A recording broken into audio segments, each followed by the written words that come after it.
પાદરાથી શેરડી જવા પગપાળા યાત્રા સંઘનું જય સાંઈનાથના નાદ સાથે પ્રસ્થાન. પાદરાના સાઈ ભક્તોએ 18મા વર્ષના મંગલ પ્રવેશ સાથે પગપાળા શેરડી જવા પ્રસ્થાન કર્યું.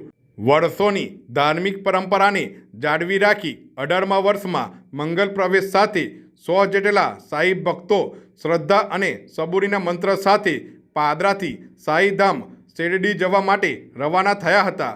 શેરડી પગપાળા સંઘ રવાના થતાં પૂર્વ 25 ડિસેમ્બર સોમવારના રોજ સંધ્યાકાળે પાદરાના સાઈ મંદિર ખાતે બાબાની દિવ્ય આરતી બાદ પાદરા નગરના મુખ્ય વિસ્તારમાં શ્રદ્ધાભેર સાઈબાબાની પાલખી યાત્રા કરવામાં આવી હતી, જેમાં પાદરા તાલુકાના યુવા ધારાસભ્ય ચૈતન્યસિંહ ઝાલા, પાદરા નગરપાલિકાના પ્રમુખ મનીષાબેન ગૌરાંગભાઈ પટેલ, નગરપાલિકા સ્ટ્રીટ લાઇટ સમિતિના ચેરમેન જયમિનીબેન કૌશિકભાઈ દરજી, શિક્ષણ સમિતિના ચેરમેન તેજસ્વી ગોહિલ સહિતના નગરપાલિકાના સદસ્યો, ભાજપા હોદ્દેદારો, નગરજનો, પદયાત્રીઓ તેમજ નગરના શ્રદ્ધાળુઓ જોડાયા હતા.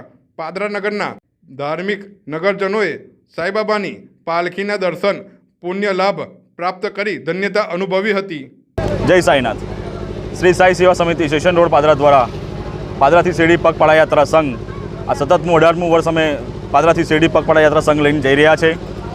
આજ રોજ પાદરા નગરની અંદર સાઈબાબાની પાલખી યાત્રાનું આયોજન કરેલ છે.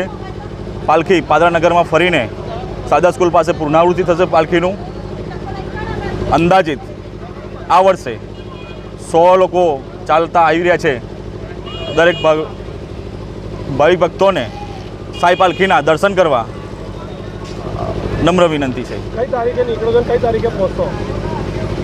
પાદરાથી જે સંઘ નીકળી રહ્યો છે શેરડી જવા માટે એ 26/12/2023ના રોજ મંગળવારના રોજ નીકળી રહ્યો છે ને 8 જાન્યુઆરીના રોજ ત્યાં ધ્વજારોહણ છે શેરડીની અંદર સોમવારના રોજ.